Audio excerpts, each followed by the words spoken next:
Good evening.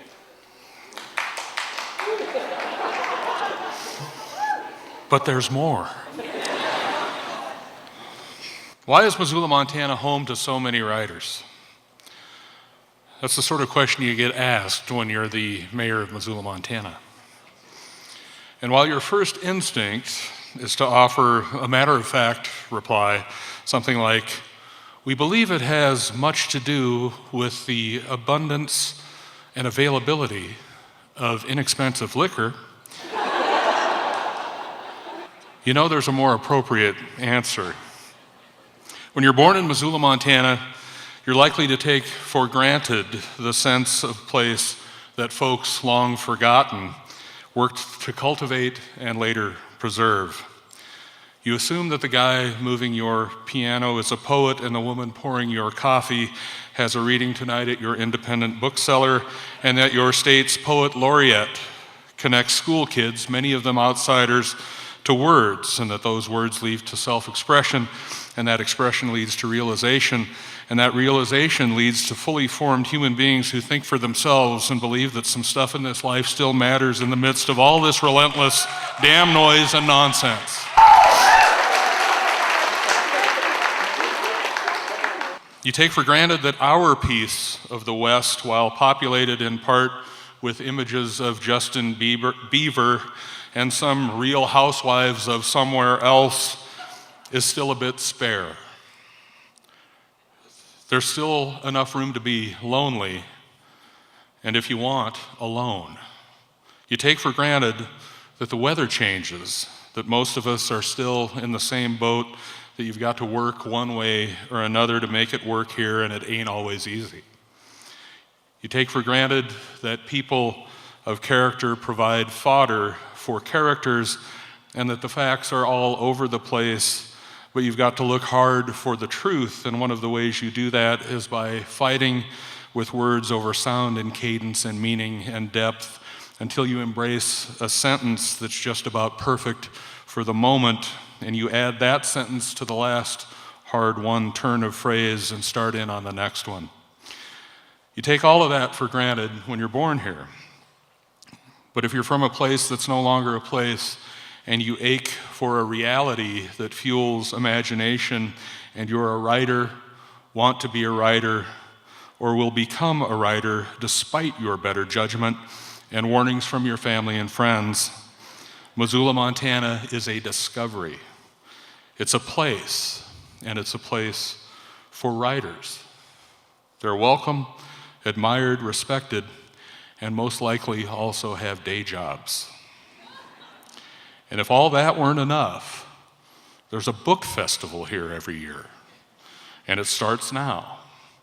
Welcome, folks, to Missoula, Montana. My name's John Engen, I'm the mayor, I'm a writer, and these welcoming remarks are titled, "The Chamber of Commerce Will Not Approve."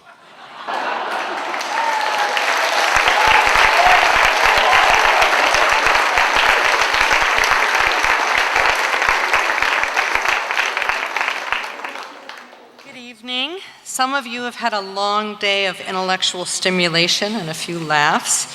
Now we're in for a real treat. I have a few thank yous. Last night I read A through E, and today I'm going to finish the alphabet with the people who helped make this conference happen. I want to thank Alexander Agnetti, Dean of the College of Arts and Sciences of Western Michigan University. And can you imagine a university that's not in Montana giving us money to do this great thing? Melody Growlich, editor of Western American Literature. William Handley, executive secretary of the Western Literature Association. Shelley Howard of Missoula, Montana. Mirdad Kia, associate provost for international programs, the University of Montana, and they have sponsored our plenaries, Western American Studies from a Europeans' perspectives, and Latin American Studies and Western American Studies. Judy Klein, Humanities, Montana. Jessica Mallard, Dean of the Sybil B. Harrington College of Fine Arts and Humanities at Bonnie's School, West Texas A&M University. Karen Ramirez, past president of the Western Literature Association. Richard Utz, chairman of the Department of English of Western Michigan University. Nicholas Witchey, past president, the Western Literature Association, and Joya Woods, past president of the Western Literature Association. They saved our bacon, they gave us money, and they kind of patted our little heads and said you could do it. So thank you to all of them. Bunny?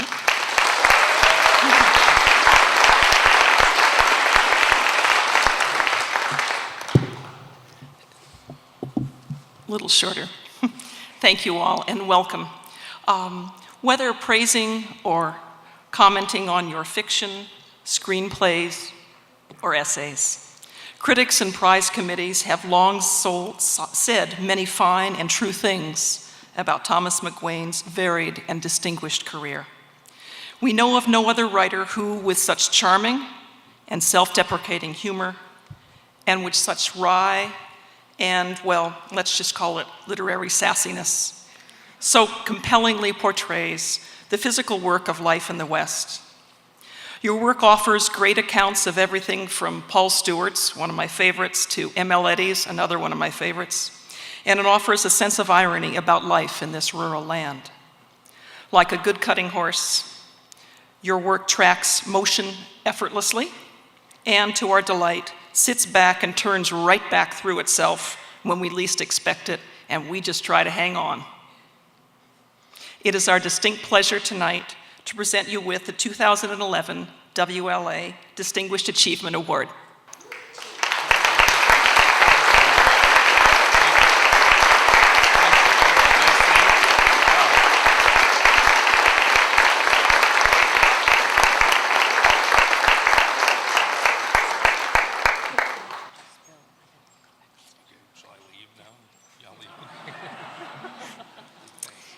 It's my distinct pleasure to have a Distinguished Achievement Award winner introduce a Distinguished Achievement Award winner. And so it's a delightful pleasure to have Bill Kittredge, 2008 winner, and I think in Missoula, you all know about Bill and his wonderful work. Bill's going to introduce Mr. McGuane.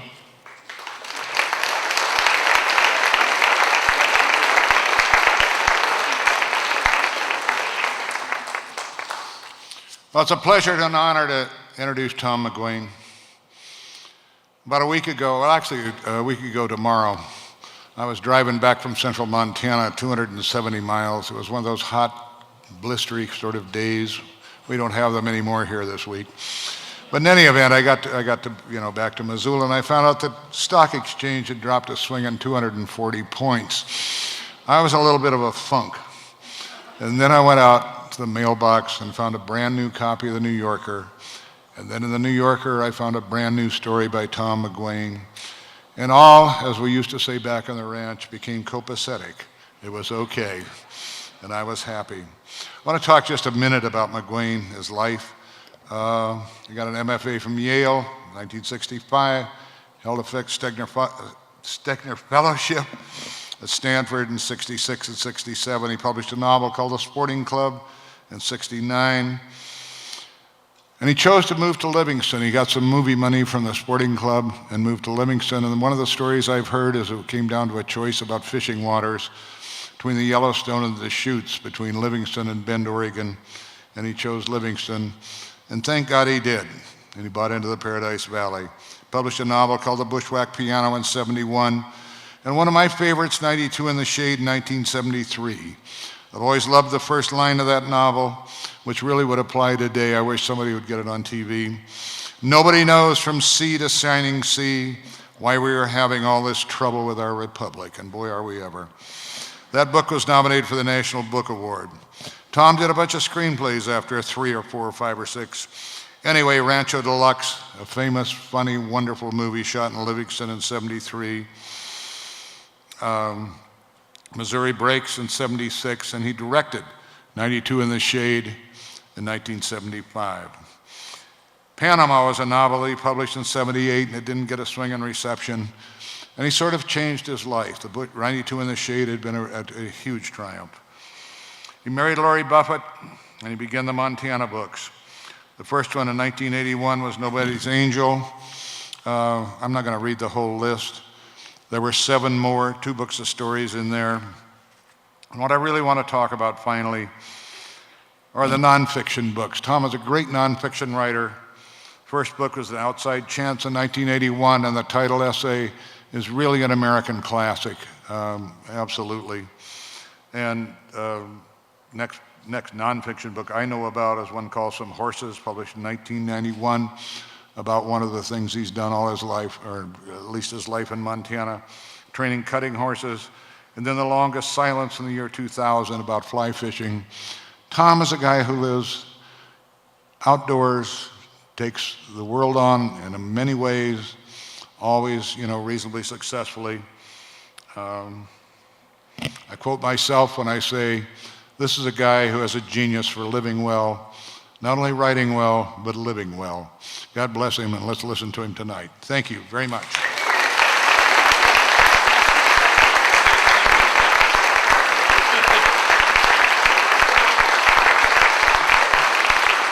Wow. That was really designed to make me feel even more ancient than I usually do.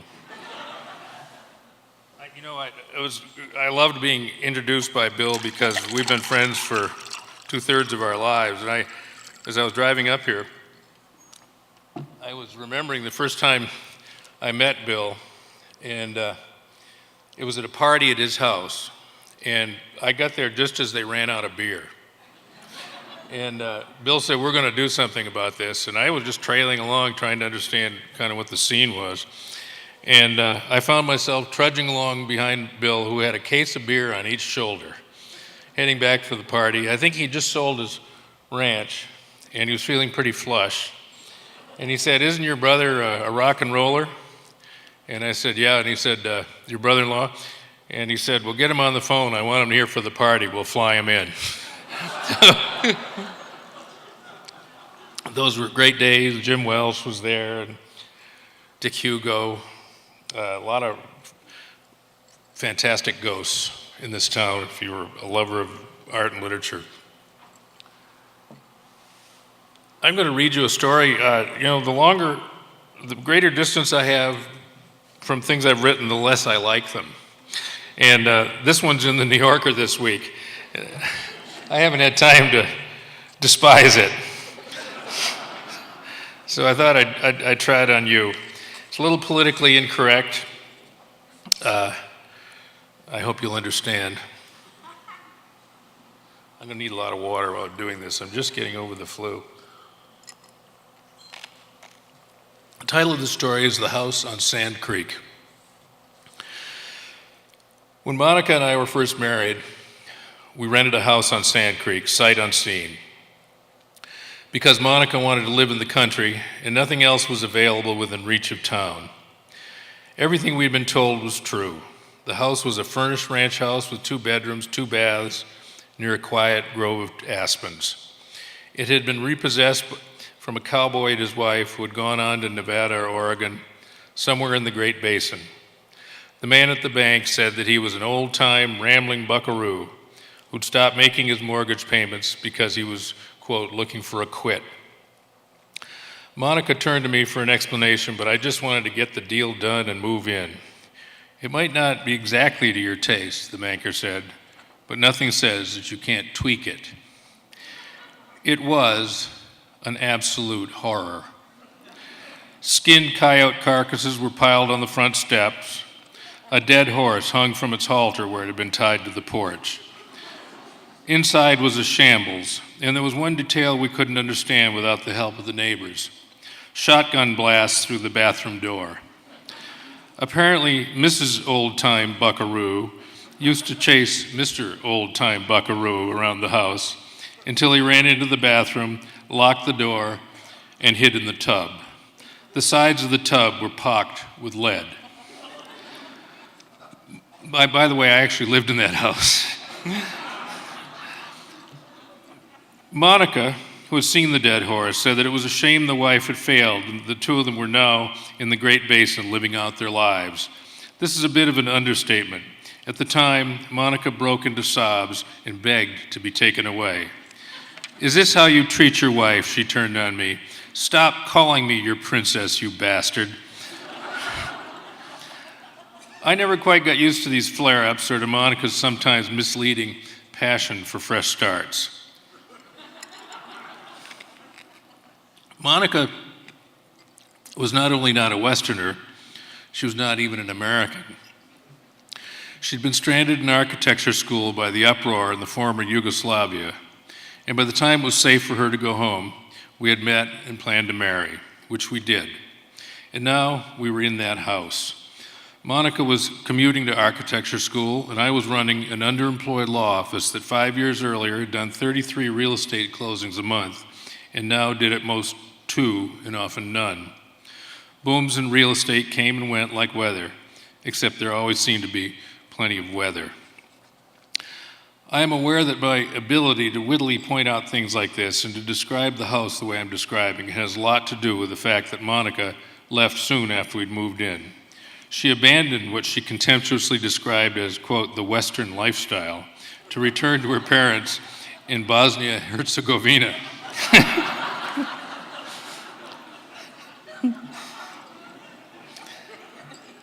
There she found a nice house with no dead horses or coyotes, a nice man, and a nice baby, a twofer in the fresh start business. Ours had been a poor excuse for a marriage, born on an ill wind from the very start.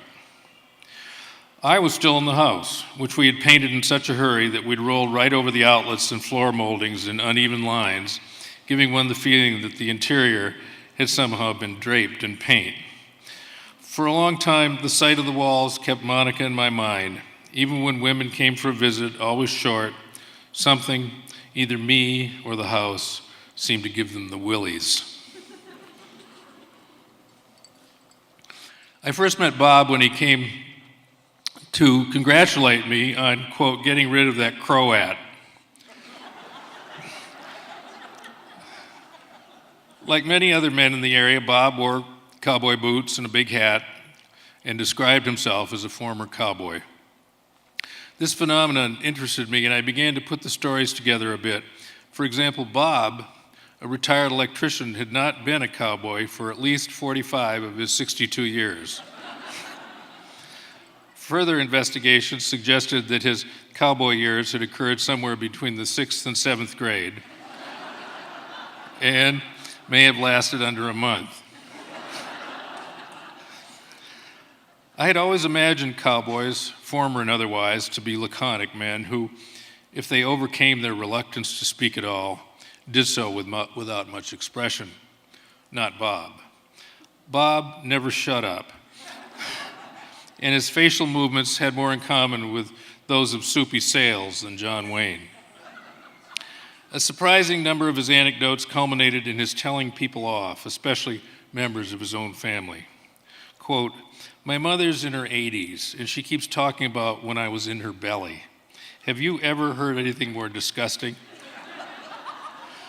Or, I got fed up with my son. I told him to go fuck himself. He said he'd give it his best shot.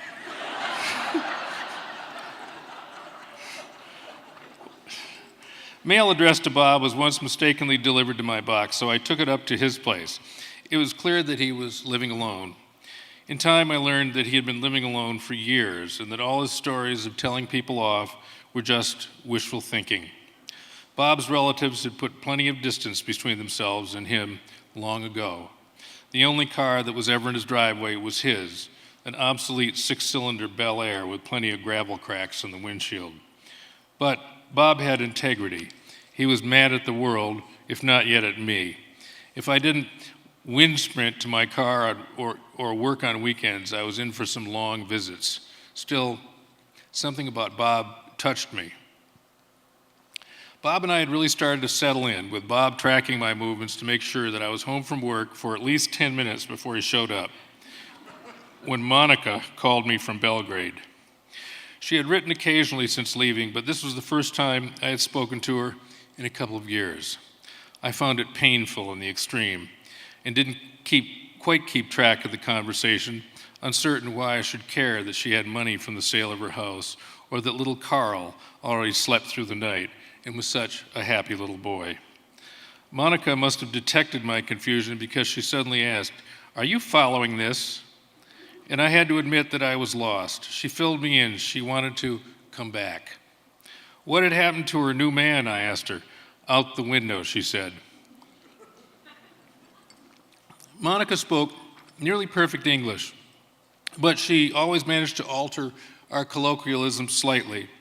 My favorite was her description of a problem as, quote, a real kink in the ointment.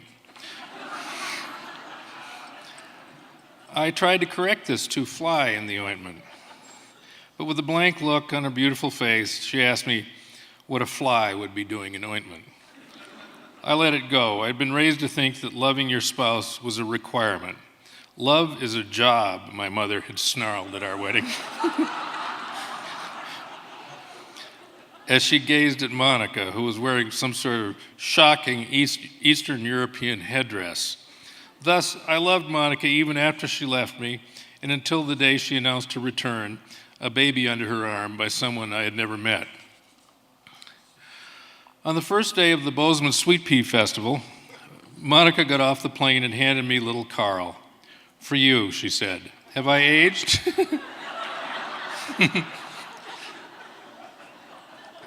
I don't seem to turn heads the way I used to.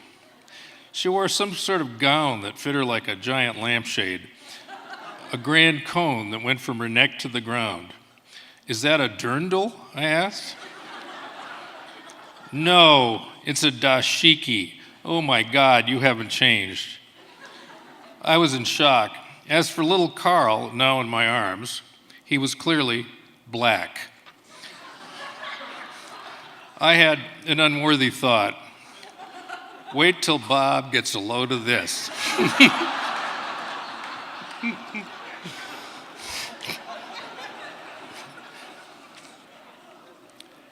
Turned out I was wrong to worry about it, because when Bob met Carl, he thought he had a skin condition of some kind and only expressed his sympathy. In the parking lot, Monica said, "What are you doing with this tiny car?" "I've been single, Monica. It was all I needed." "Well, I'm back." She worked her way into the passenger seat while I held little Carl, who was gazing into my eyes confidently. And she said, "This putt-putt is going to prove inadequate." The feeling came back to me from the days of our marriage that I was doomed in life to take a lot of shit and make weak jokes in response. We made love as soon as we got to the house. Monica bounced me around and remarked that I seemed sort of out of it. I love to write sex scenes.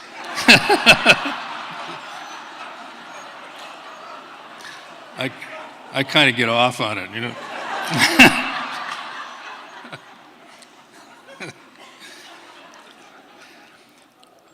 Across her lower back was a mysterious architectural tattoo, which turned out to be Le Corbusier's plan for the High Court of Chandigarh, India. As I drifted off into post-coital tristesse, Monica raided the icebox. She was perfectly candid about her enthusiasm for food, explaining that her ex was a glutton. Often when people come from lands of scarce resources, she said, the response to abundance is gluttony. "A big fellow, is he?" I asked weakly. "In every way," she said with a laugh.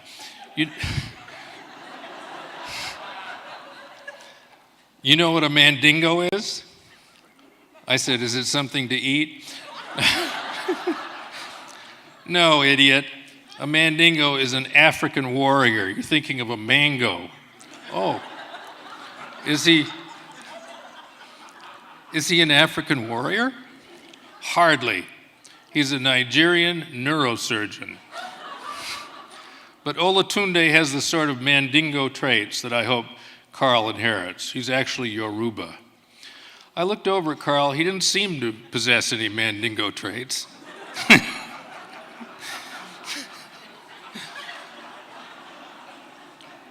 He was just a little baby waving his arms around. When Monica collapsed with jet lag, I took him out to the sofa and let him play on my chest until he fell asleep. And then I fell asleep. The last thing I saw was a bird trying to get in the window. Monica's luggage was still sitting in the living room, unopened. Bob must have figured out that Carl did not have a skin condition, because there was certainly a theme to the gifts he brought over. He already had a baby shower in Belgrade, Monica cautioned him, but that didn't stop Bob. A children's biography of Martin Luther King Jr. James Brown's greatest hits. And a pretend leg of fried chicken made out of some rubbery material. He can teethe on it, Bob said.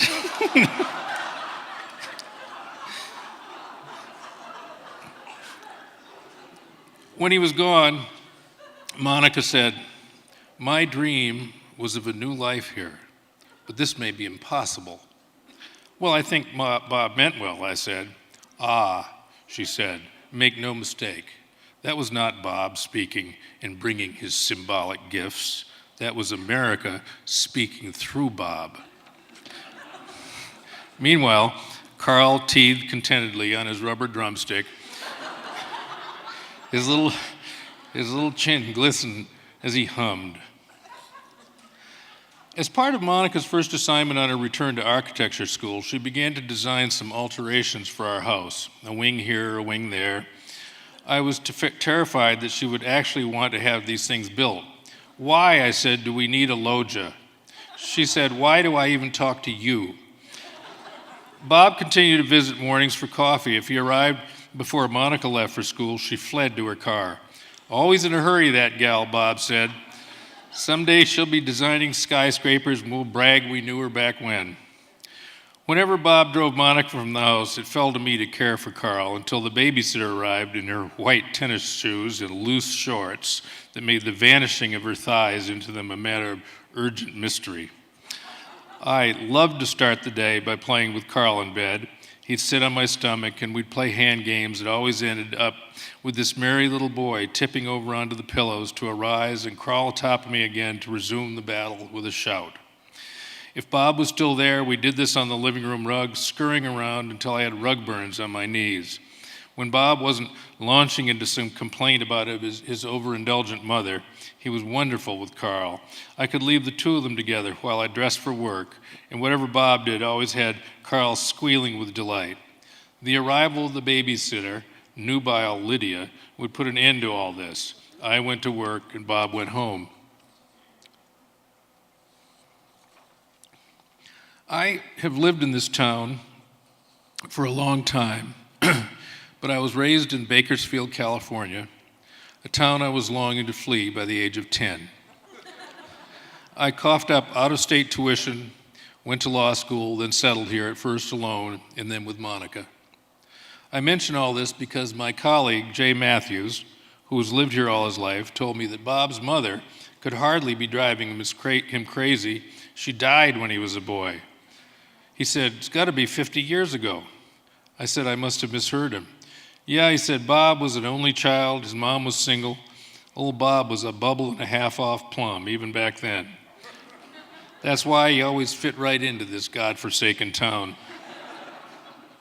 Life went on. Carl's father, Olatunde, called every week, sometimes talking to me, sometimes Monica. His attempts to talk to Carl came to nothing as Carl drooled and stared at the receiver. Olatunde spoke in measured tones and a deep voice, which combined with his cultivated, slightly fusty British accent, seemed to come from a tomb. Nevertheless, his melancholy over the absence of his little boy could be discerned. He wished me luck with Monica and said that I was going to need it. His, he said, had run out. Bob and Carl became so close, Carl singing in his presence and crying out in delight when he arrived, that Monica and I had consulted about dispensing with the babysitter and using Bob instead. I wasn't sure about this. The babysitter was getting ready to start college and needed the money, and besides, I was sweet on her and thought she was starting to come around. She recklessly bent over to pick up Carl's toys in my presence. Monica noticed this once and began braying with sardonic and distinctly Slavic laughter. The time had come for me to take the bull by the horns. I followed Lydia to her car and told her that any fool could see how beautiful she was, and I was no fool. She started but failed to reply. "You," she said, "you." She got into her car and roared off. I thought it best to maintain a sphinx-like expression on my way back to the house. Monica smiled as I entered. "Turn you down?" she asked. I said, "It seems to be running okay. I can't think why she thought the ignition was out." Gales of laughter from Monica. "Oh, good one, stick to your weapons." The moment blew over with the usual residue, but in the end I was furious with Lydia for having wiggled around my house on the assumption that I wouldn't notice. Entrapment, pure and simple. Another few steps down that trail and Lydia could have owned my law firm. These youngsters look right through you, unless their gaze falls on something they might need. I should have held my wallet aloft with one hand while pointing with my crotch with the other. But I lacked the nerve. So, A, babysitter leaves, and B, here comes Bob. Obviously, we made several forays into marriage counseling, during which we turned each of our counselors into helpless referees. I always felt that these sessions were nothing more than attempts by each side to win over the counselor, cajoling, charming, whatever it took. In the end, Monica decided that everything that had led to the idea of counseling, Freud, Jung, Judeo-Christianity, was spiritually bankrupt. Therefore, she was going to look back thousands of years and seek the help of a shaman, now resident in Missoula. This shaman, she explained, had the benefit of 10,000 years of human spiritual experience as opposed to the Johnny-come-latelys of psychoanalysis, and she intended to partake of that knowledge. I listened thoughtfully and replied that it sounded exceedingly promising, so long as she didn't fuck the shaman. Thus began our decidedly parallel lives. Monica and her shaman and her architecture, me and my law practice, Bob and Carl. Monica came home in the evening with long rolls of paper under her arm, and I with my briefcase containing few briefs in these straitened times, to the happy home of Bob and Carl. When Bob left for the night, I held Carl's rigid little body as he wailed and reached frantically in the direction of Bob's departure. "Give him something to eat," Monica remarked on her way to the bedroom. One afternoon, Monica and I had a rather sharp exchange in the presence of Bob and Carl. I asked innocently if it was absolutely necessary for her to keep using her boarding pass as a bookmark. Monica said, "None of your business." I said, "I suppose it helps to remind you of that shithole where you grew up." She said, "It reminds me they still have airplanes that go back there." And I said, "Everyone wants to go to Yugoslavia, where shooting your neighbor is the national sport." "Oh," she said, "you're awful. You're just so awful. Oh my God, how truly awful you are." Carl started to cry, and Bob took him outside. Soon I could see the chains of the swing flashing back and forth and hear Carl's delighted cries. Monica had recently undergone an abrupt sartorial change from dark Euro-style clothing to Rocky Mountain chic. Hiking boots, painter pants, bright yellow down jacket, and a wool cap with strings hanging down the sides. Now screwing a mountaineer, I thought ungenerously.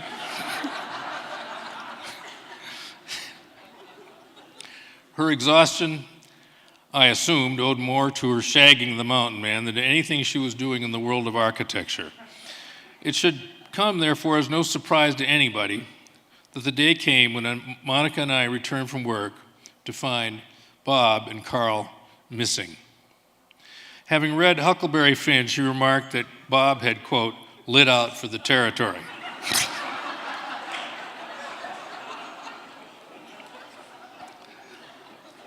I don't want to overstate the ghastly nature of our response, as we were both weeping, though whether at the loss of Carl or at the feeling that we deserved to lose him and Bob deserved to have him, I couldn't say. When I attempted to cheer Monica up by saying that when life gives you lemons, you must make lemonade, she slapped my face.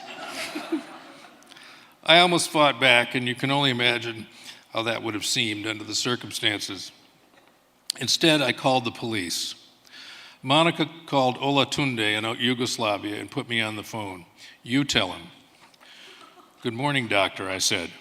Oh, it's afternoon there already. Well, I do have news. Well, not news exactly. One of our neighbors here has kidnapped Carl. Dr. Olatunde was understandably slow in absorbing this announcement, but not in any other way. It fell to me to pick him up at the airport a day and a half later. These were terrible hours. Monica stayed home as we awaited word from the police, her drawings laid out on the kitchen table.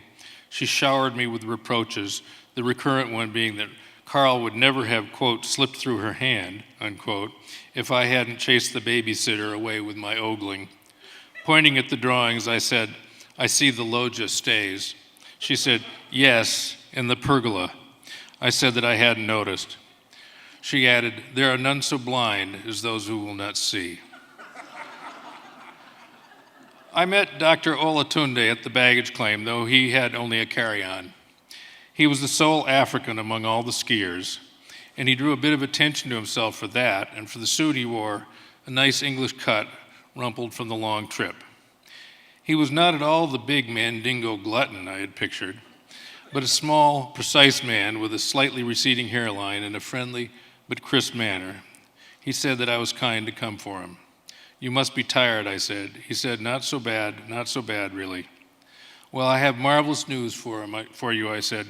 Carl has been found. Is that true? I said, I hope you don't feel the trip was wasting. And he said, nothing could compare to this. Bob and Carl had not gone far, at least not far enough to give plausibility to a charge of kidnapping. They were in the first motel on the way to town. Their loud music had given them away.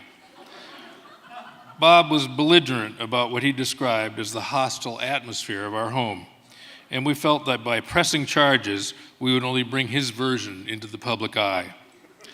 Carl responded to his father, whom he could hardly have been expected to remember, much as he responded to Bob.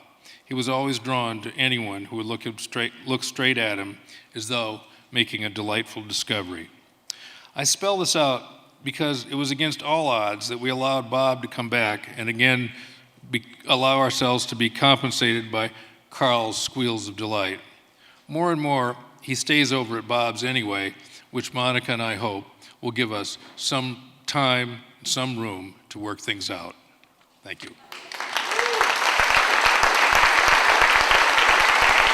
Thank you. I wish I could see you. Thanks very much.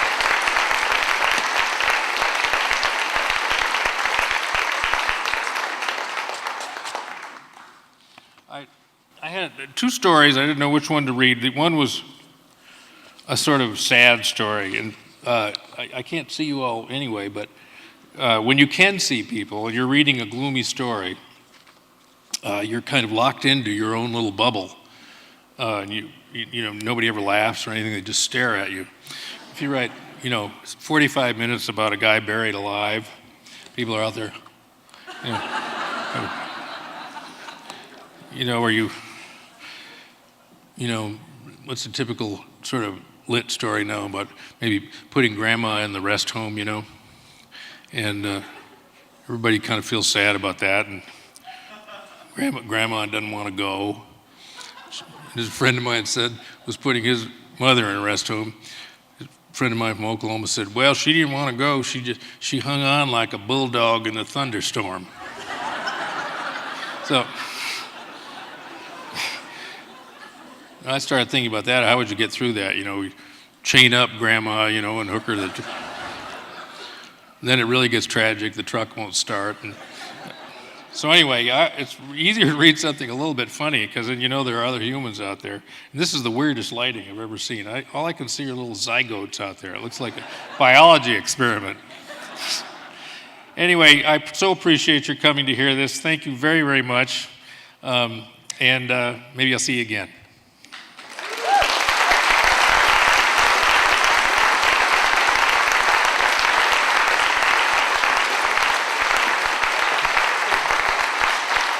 And Tom will be signing out in the lobby. There are many of his books out there, and this is your opportunity to get a signed copy from Tom. So please join us in the lobby.